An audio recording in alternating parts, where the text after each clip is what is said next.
봉독하겠습니다. 나 요한은 너희의 형제요 예수의 환난과 나라와 참음에 동참하는 자라. 하나님의 말씀과 예수를 증언하였으므로 말미암아 밤모라 하는 섬에 있었더니 주의 날에 내가 성령에 감동되어 내 뒤에서 나는 나팔 소리 같은 큰 음성을 들으니 이르시되 내가 보는 것을 두루마리에 써서 에베소, 서머나, 버가모, 드아디라, 사데, 필라델피아, 라오디게아 등 7교회에 보내라 하시기로 몸을 돌이켜 나에게 말한 음성을 알아보려고 돌이킬 때에 7 금촛대를 보았는데 촛대 사이에 인자 같은 이가 발에 끌리는 옷을 입고 가슴에 금띠를 띠고 그의 머리와 털에 희기가 흰 양털 같고 눈 같으며 그의 눈은 불꽃 같고 그의 발은 풀무불에 단련한 빛난 주석 같고 그의 음성은 많은 물소리와 같으며 그의 오른손에 7별이 있고 그의 입에서 좌우에 날성검이 나오고 그 얼굴은 해가 힘있게 비추는 것 같더라.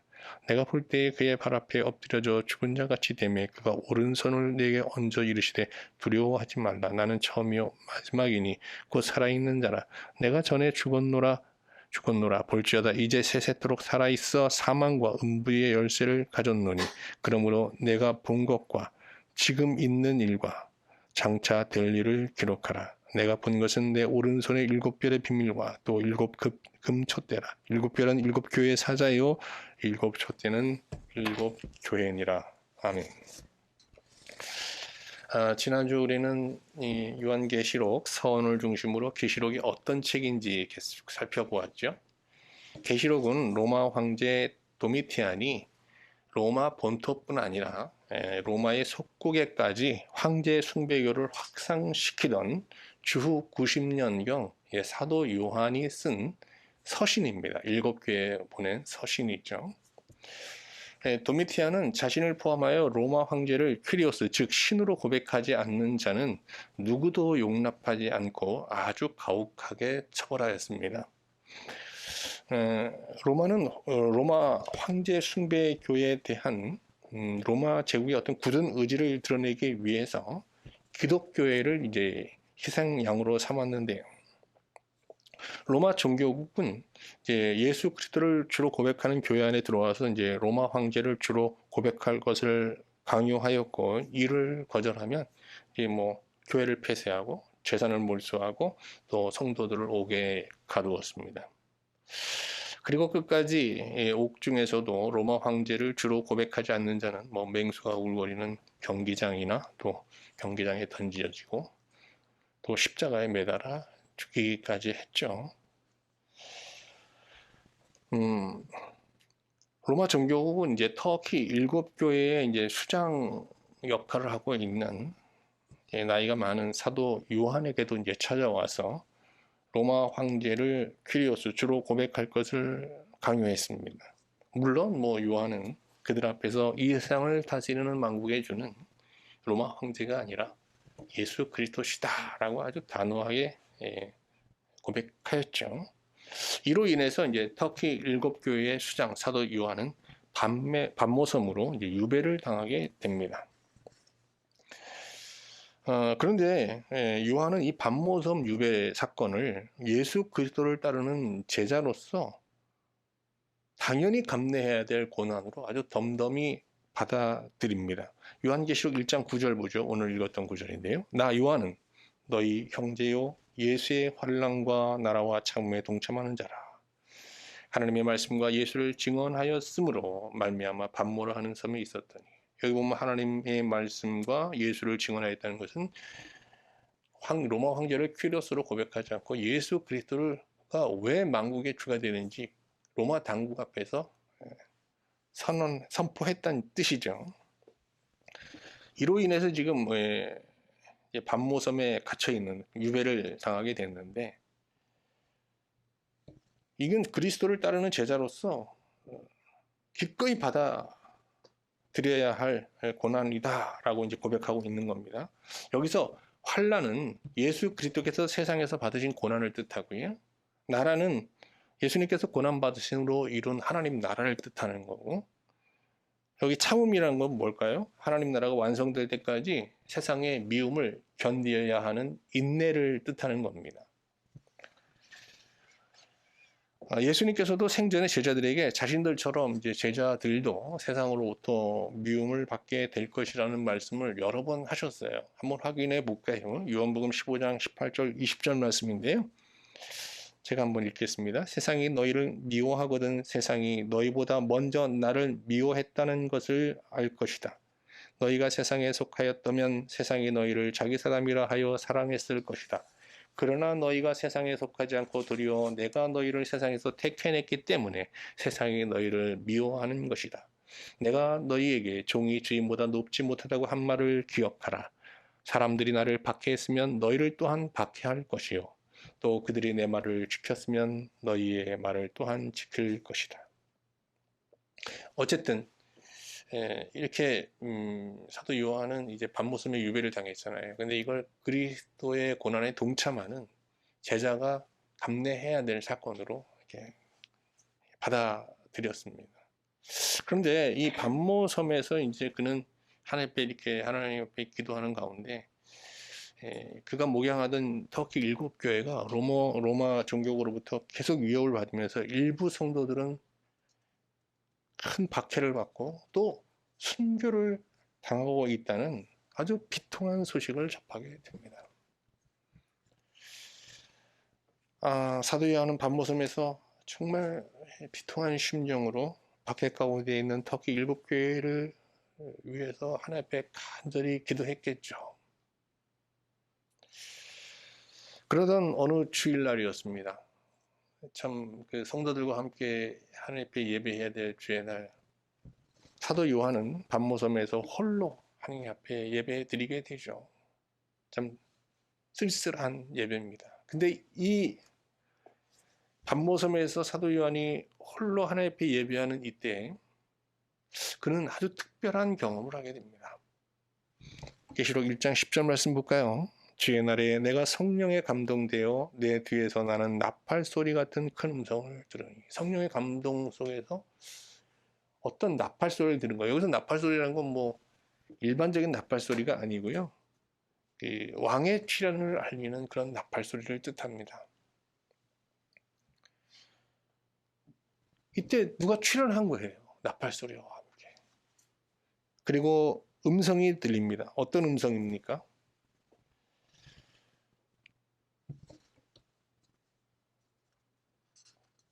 내가 본 것을 두루마리에 써서 에베소, 서모나, 버가모, 드아디라, 사데, 빌라델비아, 라우디기아 등 7교회에 보내라는 음성을 듣게 됩니다. 그러면서 이제 그가 기록해야 될 것을 이제 보여주시게 됩니다. 뭐 이때부터 이제 사도 요한은 엄청난 것들을 여러 가지를 보게 되는데 그 모든 보는 것들은 하나의 메시지를 지시하고 있는 거거든요. 그러면 요한계시록에 나오는 여러 가지 뭐 환상도 있고 뭐 여러 가지 또 신비로운 장면도 있는데 이것이 지시하는 하나의 메시지는 뭐냐? 지구 종말이 아니에요. 이것은 지금 터키 7교회를 박해하고 있는 로마 황제 숭배 교회 몰락을 지시하고 있는 거예요. 그 소식을 들으면서 이 계시를 받으면서 로마 황제 숭배교, 영원할 것 같은 로마 황제 숭배교가 곧 몰락한다는 거거든요. 이 사실을 전하고 싶지 않았겠어요? 지금 고통받고 있는 터키 7교회. 근데 이걸 노골적으로 쓸 수가 없는 거예요. 왜? 그가 쓰는 편지나 뭐 글이라는 건 다 로마 정교국의 통제를 받지 않겠습니까? 검열을 받아야 되잖아요. 뭐 로마 황제 숭배교가 곧 몰락한다, 인내하십시오, 이런 얘기를 쓸 수가 없는 거죠. 이에 이제 사도 요한은 로마 황제 숭배교의 몰락을 구약의 어떤 다니엘서나 스가랴서와 같이 묵시라는 글쓰기 형식으로 이제 전달하고자 하는 이제 기지를 발휘하게 되는 거죠. 묵시가 어떤 거죠? 지난주 제가 묵시에 대해서 좀 설교를 했는데 설명을 드렸는데 이제 저희 장모님은 도대체 들어도 묵시가 뭔지 모르겠다 그러시더라고요. 그래서 묵시가 뭘까? 묵시는요, 어떤 메시지를 직접 말하지 않고 어떤 상징이나 신화 같은 이야기에 숨겨서 전하는 글쓰기 형식을 유대 묵시 문학이라고 하는 거예요. 아시겠죠? 어떤 상징들, 또 어떤 신화들, 좀 허무맹랑한 황당무계한 그런 얘기 속에 숨겨서 이렇게 전하는 거예요. 왜? 검열을 피하기 위해서. 사도 요한은 일곱 교회의 로마 황제 숭배교가 골고 몰락한다는 이 메시지를 여러 상징과 신화 속에 숨겨서 이제 전하게 되는데요. 이렇게 쓰여진 책이 바로 편지가 뭐예요? 요한 계시록인 거예요. 우리가 지금 보고 있는 이 요한 계시록의 책이에요. 그러니까 요한 계시록은 문자적으로 보면 어떻게 해요? 황당무계한 지구 종말을 알리는 그런 내용으로 되어 있어요. 그런데 이 시대에 많은 좀 신학적으로 무지한 사람들이나 이단들은 어떻게 해요? 이걸 직접 문자적으로 해석하고 있는 거예요. 그래서 요한계시록을 통해서 많은 정말 이단들이 막 양산됐죠. 이걸 문자적으로 보면서. 그래서 어떤 성도들은 어떤 교회는 요한계시록을 아예 안 보는 분들도 있어요. 설교도 안 하고 위험하다고 하면서. 위험하지는 않아요. 그냥 이 상징을 풀어야 되는 거예요. 그러니까 이 묵시에 대한 이해가 부재한 로마 정교국은 신이 출현하고 천사가 나오고 짐승, 용 등이 출현해서 전쟁을 벌이는 이 얘기들을 어떻게 받겠어요? 그냥 고대 근동의 일종의 신화 얘기라고 생각을 했겠죠. 그러니까 별 의심 없이 그냥 이걸 통과시킨 거예요. 그들은 계시록을 보면서도 사도 요한이 일곱 교회에 전하는 로마 황제 숭배의 몰락이라는 이 메시지를 발견하지 못했던 거죠. 왜요? 다시 한번 말씀드리면 사도 요한이 이 메시지를 여러 상징과 신화 이야기 속에 숨겨서 전했기 때문에 그런 거예요. 묵시로 전했기 때문에. 당시 터키 일곱 교회 성도들은 로마 황제 숭배를 강요당하면서 배교할 것이냐 순교할 것이냐라는 아주 극단적인 상황에 처해 있잖아요. 얼마나 정말 곤혹스러웠겠어요.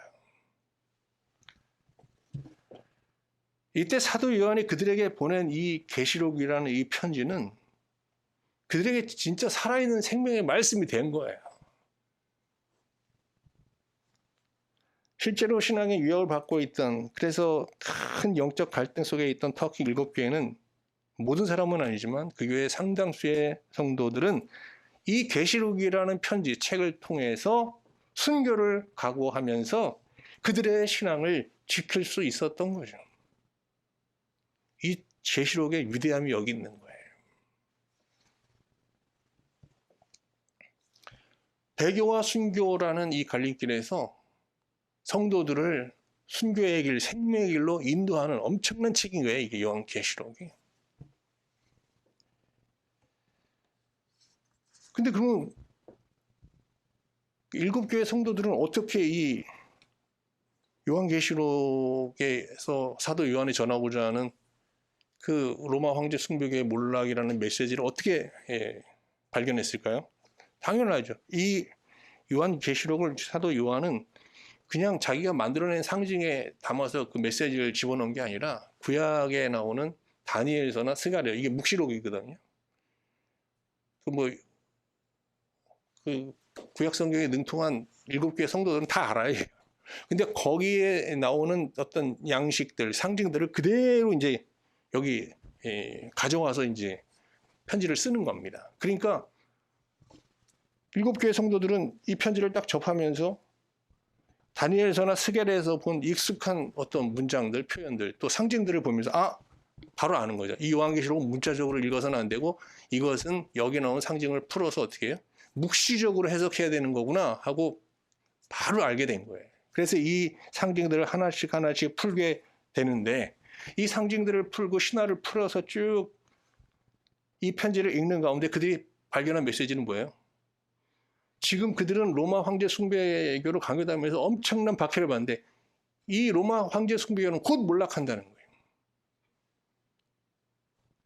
그러니까 조금만 인내하면 우리는 이 영적 싸움에서 승리할 수 있다라는 확신을 계시록을 통해서 갖게 된 것이죠. 실제로 사도 요한이 계시록에서 예언한 대로 여러분 잘 아시는 대로 주 313년 콘티나스누스 대제는 로마 황제 숭배교를 완전히 파해버립니다. 그리고 그는 자신이 하나님으로부터 로마의 통치권을 위임받은 청지기임을 고백하면서 기독교를 로마의 국교로 그냥 받아들여 버립니다. 어마어마한 일이 일어나는 거예요. 이 사건을 주 1세기, 2세기에 일어난 이 엄청난 사건을 요한계시록은 미리 계시하고 있는 거예요. 근데 이게 뭐 주 1세기, 2세기에 로마로부터 박해받는 성도들에게 이 요한계시록은 너무 귀한 책이잖아요. 근데 이게 21세기 정말 신앙의 자유가 보장된 평화로운 시대를 살고 있는 현대 기독교인들에게 이 책은 또 무슨 의미가 있는 걸까요? 계시록은 1차적으로 주 1세기 박해 가운데 있는 터키 7교회에 주신 하나님의 말씀이지만 그들만을 위한 말씀은 사실 아니에요.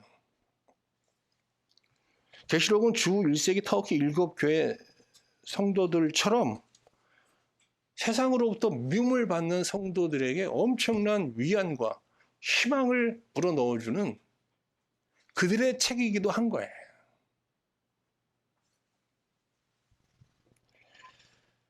그러면 교회와 성도들이 세상으로부터 미움을 받는 이유는 뭐예요?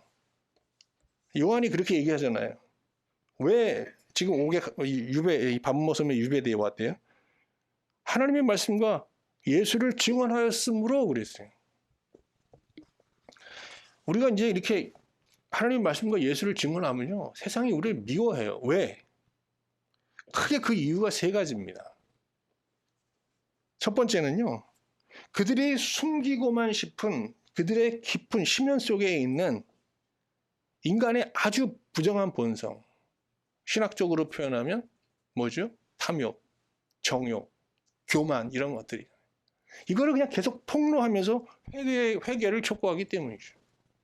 저도 이제 이런 설교를 하니까 사람들이 그렇게 좋아하지 않죠.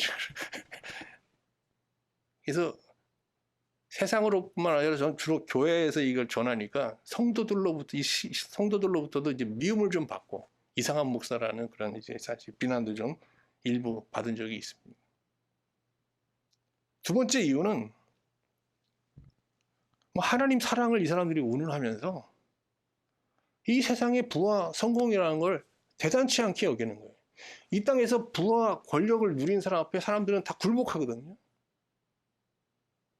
이번에 뭐 사우디아라비아가 뭐 세계 최고 부자라고 불리는 뭐 왕세자가 오니까 그 앞에 뭐 우리나라 총수들이 다 그냥 이렇게 앞에 손 모으고 가지런히 뭐 학교 선생님 앞에 교무실에 불려온 학생들처럼 이렇게 앉아 있는 사진 보고 깜짝 놀랐어요. 와, 돈의 힘이 어마어마하구나.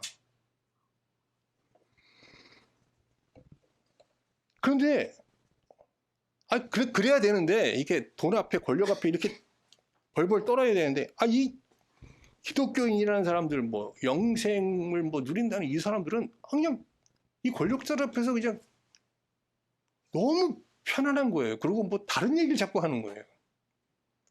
그러니까 어떻게 해요? 미운 거죠. 저 X는 뭐야 하면서 이제 분노하는 거죠. 세 번째 이유는요. 그들은 인생을 죽음으로 한정하며 살고 있는데 그들은 무슨 영혼에 잇대어진 영혼의 현재를 살고 있다고 하면서 뭐 그들이 보기에는 뭐 초라한 삶을 사는데 뭐 아주 그냥 뭐 만족해하고 행복하게 살면서 그들의 삶, 누구보다 잘 살고 있다는 세상에 뭐 성공하고 부하는 사람들의 삶을 초라하게 만들어 버린단 말이에요. 그러니까 어떻게 보면 기분이 나쁜 거예요.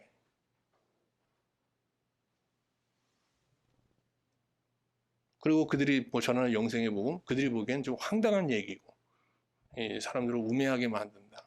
이렇게 생각해서 박해를 하는 거죠. 물론 뭐 모든 교회, 모든 신자가 다 세상으로부터 박해를 받는 건 아닙니다. 우리 교회도 세상에 속한 교회, 세상의 질서를 따라서 이렇게 따라가는 뭐 교회나 성도들은 세상이 미워하지 않죠. 그러나 세상의 뭐 질서를 어떤 영혼의 질서, 하나님 나라의 질서로 해석하면서 여기에 뭐 부합하는 세상 질서는 따르지만 여기에 반하는 세상의 질서에 대해서는 저항하면서 이렇게 영생의 복음을 전하는 자들, 그들은 세상으로부터 미움과 박해를 받게 됩니다.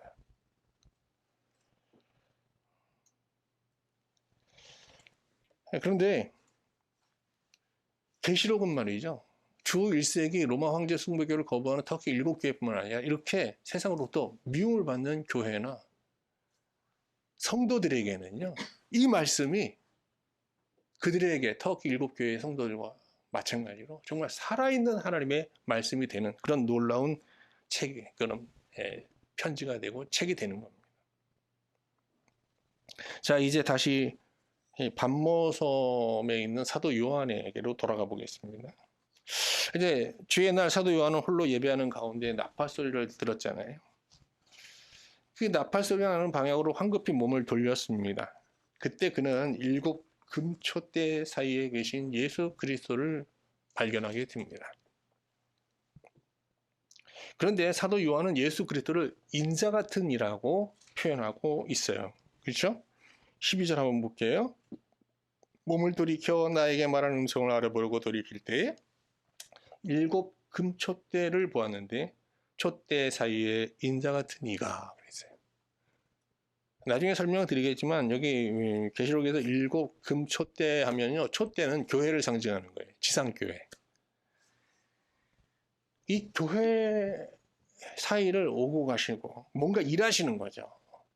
교회, 지금 박해 가운데 있는 교회를 계속 거니시면서 일하시는 예수 그리스도를 본 거예요. 그런데 이 예수 그리스도를 인자 같은 이다라고 말하고 있어요. 사도 요한은 예수님의 품에, 생전에 예수님 품에 안겨서 예수님을 뭐 정말 형처럼 주로 이렇게 모시고 살았던, 친밀한 관계를 맺었던 그런 제자잖아요.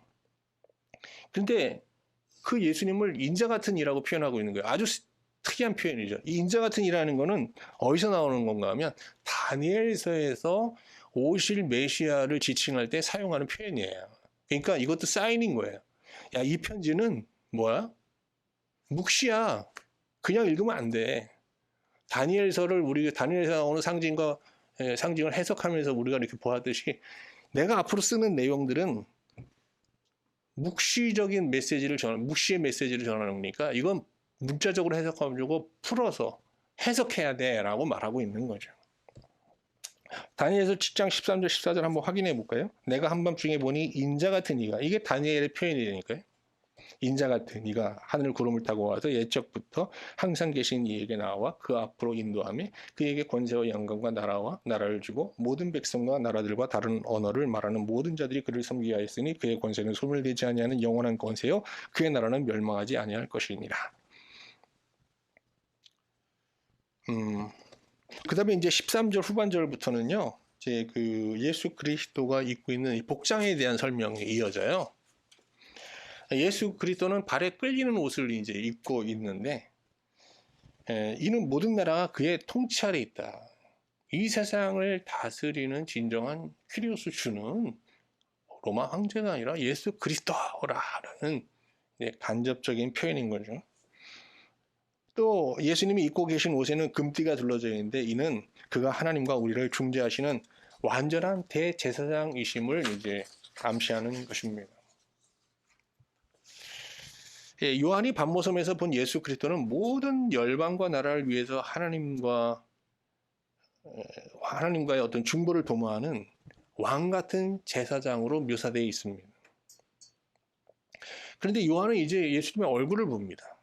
그런데 그 머리가 아주 흰색을 띠면서 광채를 발하고 있었거든요. 여기서 흰 머리라는 거는 그 천상의 빛을 상징하고, 여기 불꽃 같은 눈은요, 모든 것을 꿰뚫어 보시는 예수님의 영적 통찰력을 말하는 겁니다. 또 그런데 이 높이 들으신 예수 그리스도의 손에는 7별이 있어요, 오른손에. 그리고 그 입에는 좌우에 날선 검이 나오고 그 얼굴은 해같이 힘있게 이제 해가 힘있게 비치는 것 같이 약간 빛을 발하고 있었거든요. 예수님의 입에서 나오는 좌우의 날선 검이라는 게 뭘까요? 심판의 말씀, 진리의 말씀을 뜻하는 것이고요. 그 얼굴빛에서 나오는 그 빛이라는 것은 사랑에 근거한 구원을 뜻하는 거예요. 구원. 평화의 주 그리스도는 인자의 날까지 무력에 의한 심판을 절제하십니다. 이 무력에 의한 심판을 절제하시면서 말씀으로 계속 심판하시면서 회개를 촉구하는 거거든요. 그러니까 말씀으로는 심판하시지만 그 심판을 행사하는 것을 계속 미루시는 거예요. 그리고 회개하여 나오는 자를 용납하시어 그 얼굴에 빛을 비추시면서 이제 구원하십니다. 그런데 요한은 반모섬에서요, 임재하신 예수 그리스도의 얼굴을 마주하지 못하고 그의 발 아래 쓰러지고 맙니다. 그러니까 그 예수님의 그 모든 것을 꿰뚫어 보시는 그 불꽃 같은 눈, 그 입에 날선 검을 그 앞에서 사도 요한도 뭔가 꺼리 깨는 것이 있었겠죠. 그래서 엎드러진 거, 쓰러진 거 아니겠어요?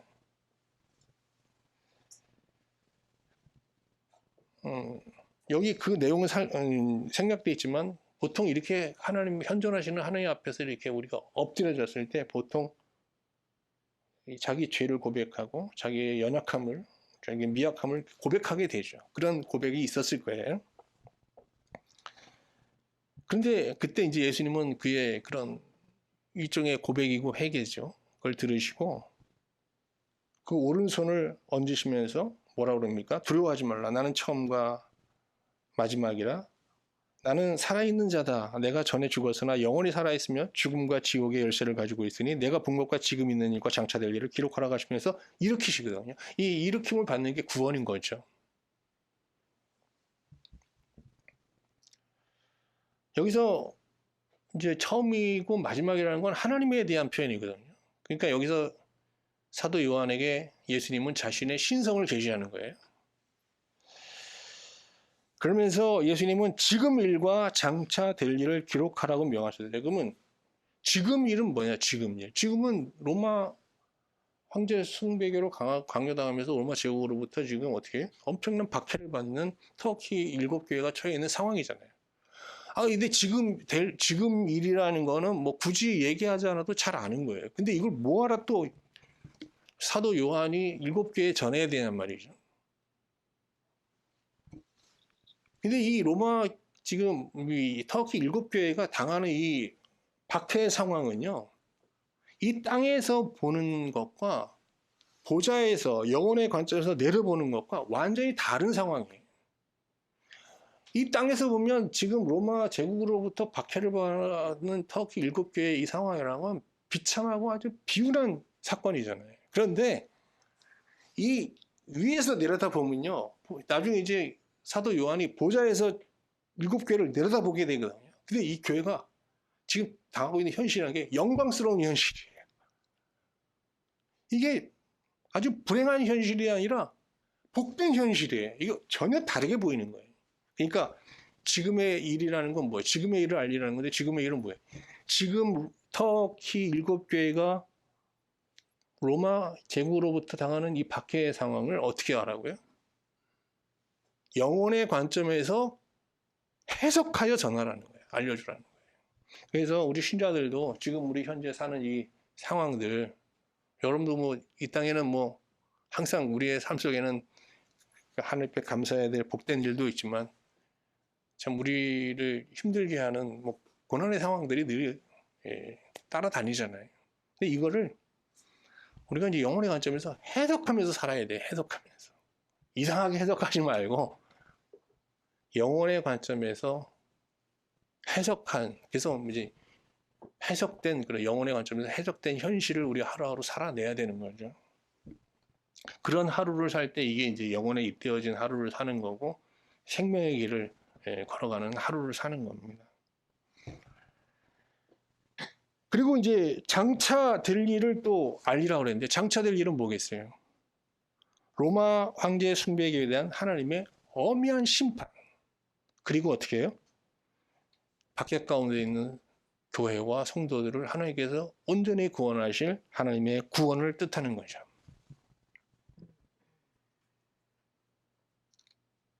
여기까지 이제 얘기하면 계시록 절반을 얘기한 건데, 이제 계시록이 어떤 책인지 다 아시나요? 예. 근데 여기서 우리가 주목해 봐야 될 게 있는데요. 7별과 7금초대에 대한 비밀입니다. 요한계시록 1장 20절 말씀, 이게 굉장히 어려운 말씀이고요. 또 우리가 잘 정말 이렇게 명심해야 될 말씀이에요. 한번 볼까요? 내가 본 것은 내 오른손의 7별의 비밀과 또 7금초대라. 7별은 7교회의 사자요, 7초대는 7교회니라 그랬어요. 여기서 7금초대는 뭘 상징하는 거죠? 7금초대?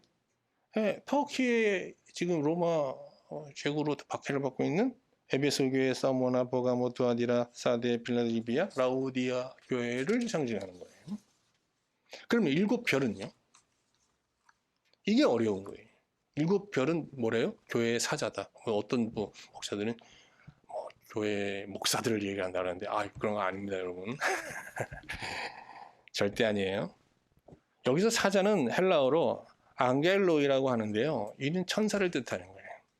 그래서 혹자들은 이걸 문자적으로 해석해서 교회는 하나님과의 어떤 교제를, 기도를 올려드리고 또 하나님의 응답을 가져오는 천사들이 있다. 그 천사를 말하는 거다라고 하는데, 그래서 예수님은 그 천사들을 통해서 일하는 거다. 그래서 그의 오른손이라고 얘기한 거다라고 하는데, 그럴 수도 있죠. 그러나 여기서 7별 교회의 사자는 하나님과 신령한 교제를 나누는, 하나님과의 사귐 안에 있는 신령한 신자를 뜻하는 거예요. 요한 1서를 보면, 이것도 사도 요한이 쓴 서신이잖아요. 요한 1서에 보면요, 너희와 우리라는 표현이 나와요. 우리는 누군가 하면 하나님의 사귐 안에 들어와 있는 사람들이에요. 교회 성도들을 우리와 너희로 나누는데, 우리는 어떻게 교회에 소속되어서 그냥 교회만 소속된 게 아니라 실제로 하나님과 사귐 안에 들어와서 신령한 교제를 나누는, 영생을 누리는 사람들이 있어요. 그걸 누구라고 그래요? 우리라고 그래요. 신령한 신자예요. 그런데 교회 안에 있으면서도 아직 이 사귐을 누리지 못하는 사람들이에요. 그걸 너희라고 그래요. 너희.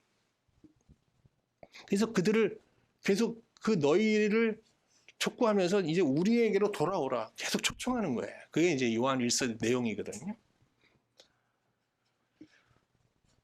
그러니까 계시록에서 7촛대는 어떻게 해요? 땅에 속한 지상교회를 말하는 거예요.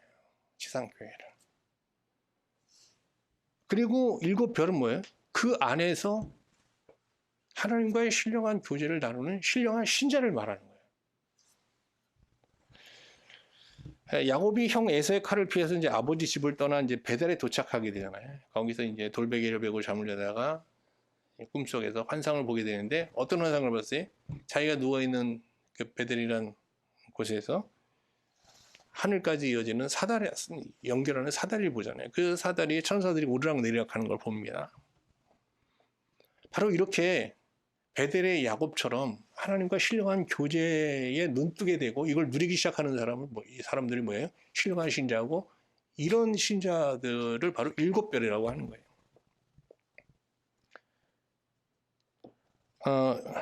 예수님은 7별을 내 오른손이라고 칭하면서 이제 사도 요한을 통해서 7교회에 개별적인 편지를 쓰게 되는데, 이게 이제 요한계시록 2장 3장 내용이에요. 한번 확인해 볼까요? 한 절만 볼게요. 2장 1절 말씀만 한번 볼게요. 에베소 교회 사자에게 편지하라. 오른손에 있는 7별을 붙잡고 7금초대 사이를 거니시는 이가 이르시되. 이 편지의 그 주수신자는 누구예요? 누구예요? 7별이에요. 그죠? 그러니까 그 신령한 신자예요. 그런데 이 편지는 누구도 또 제2 수신자는 누구예요? 7교회예요.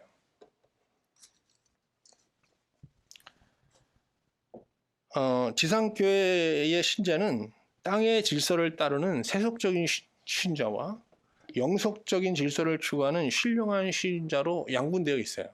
이게 이제 혼재되어 있는 거예요. 하나님을 믿지만 세상 나라의 질서에 순응하며 사는 세속적 신자는 세상으로부터 미움을 받지 않습니다. 그러니까 그 터키 7교회의 성도들이 다 로마 제국으로부터 다 박해를 받고 다 순교당한 게 아니에요. 다수의 성도들은 로마 황제로부터 로마 제국으로부터 박해를 받지 않았습니다. 그들의 재산도 다 보존받았어요. 왜? 로마 황제의 숭배교에 그들은 순응하면서 동시에 하나님을 섬기는 그런 배교적 신앙을 선택했기 때문이겠죠.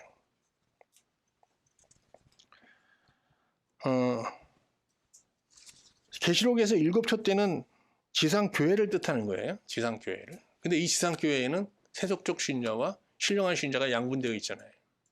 혼재되어 있잖아요. 그런데 그 신령한 신자를 계시록은 뭐라고 표현해? 7별이라고 얘기하는 거예요. 7별.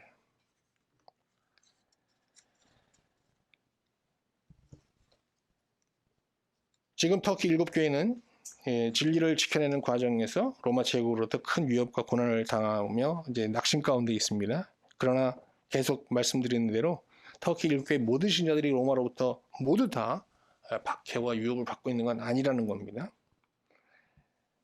예수님은 이 세속적 신자와 신령한 신자가 섞여 있는 7교회에 사도 요한을 통해서 이제 개별적인 편지를 보내는데 이 편지를 통해서 7별, 그러니까 신령한 신자들은요, 그들의 이제 이 로마 제국의 이 몰락이 한다라는 이 메시지를 접하면서 그 로마 제국 로마 황제 숭배교에 저항할 수 있는 엄청난 힘과 용기를 공급받게 됩니다. 반면 세상의 악한 질서에 순응하는 세속적 신자들은 이 편지를 보면서 그들이 범하고 있는 아주 추악한, 아주 영적으로 아주 음란한 죄들을 폭로당하면서 이제 하나님의 회개, 하나님께서 그들에게 이제 회개를 촉구하시겠죠.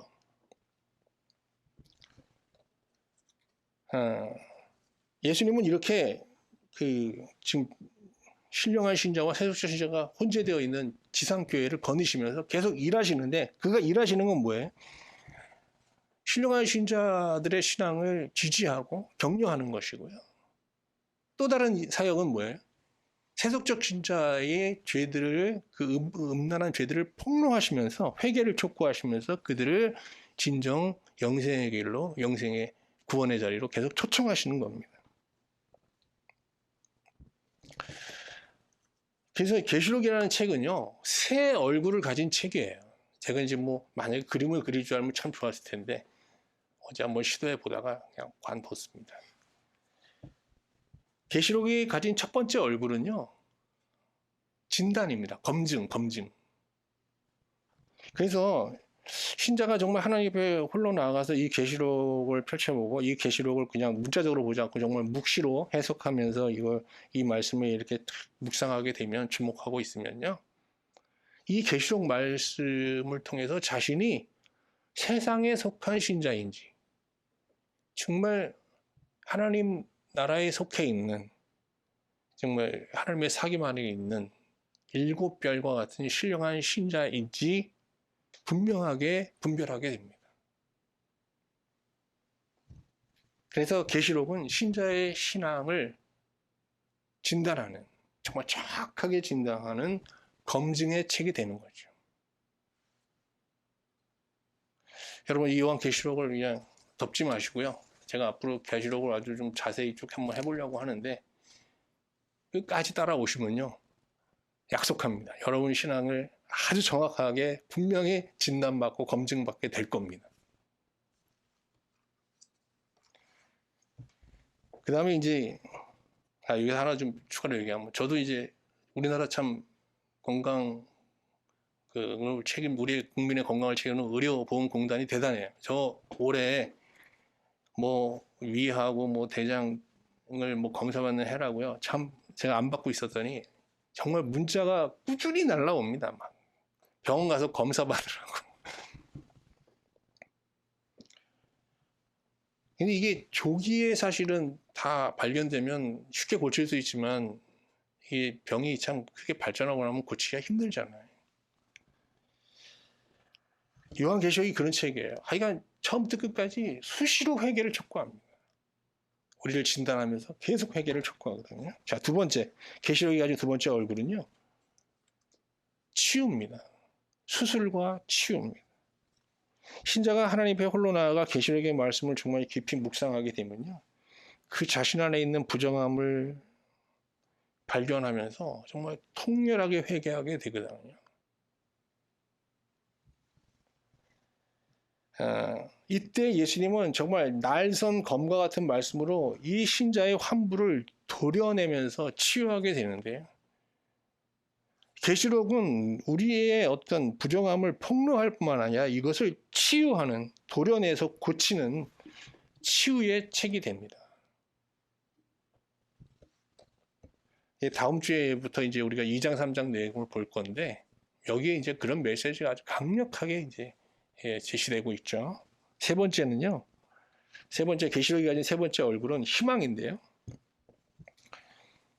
신자가 하나님 앞에 홀로 나아가 계시록을 묵상할 때 하나님은 우리가 정말 바라보아야 할 완전한 소망을 계시하십니다.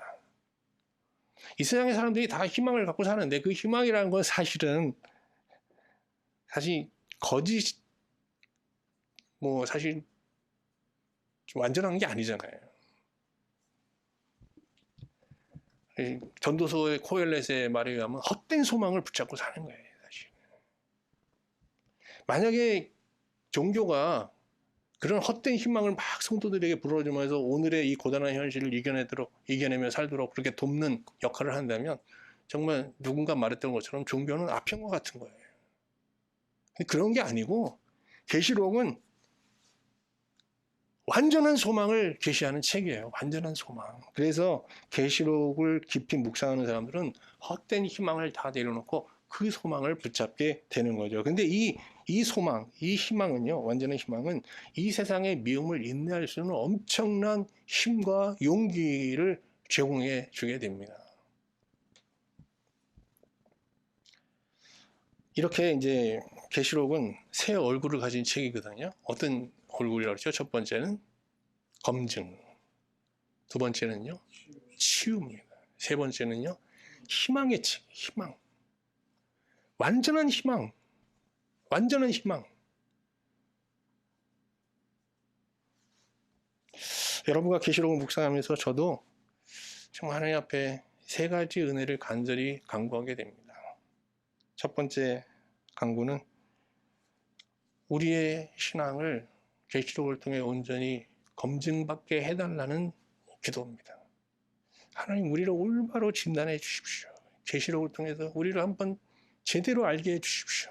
우리의 신앙의 실상을 온전히 알게 해 주십시오라고 기도하게 되고요. 두 번째는 계시록을 통해 어떤 우리의 추악함이 드러난다면 정말 이 날선 검과 같은 계시록의 말씀으로 우리의 어떤 영적 환부들이 도려냄을 갖고 치유될 수 있기를 하나님 앞에 간구하게 됩니다.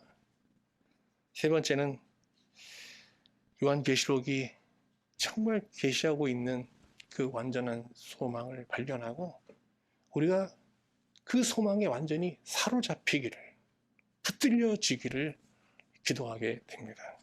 아무쪼록 계시록은 묵상하는데 여러분과 저 모두에게 이런 세 가지 은혜가 함께 할 수 있기를 주님의 이름으로 축원합니다. 아멘.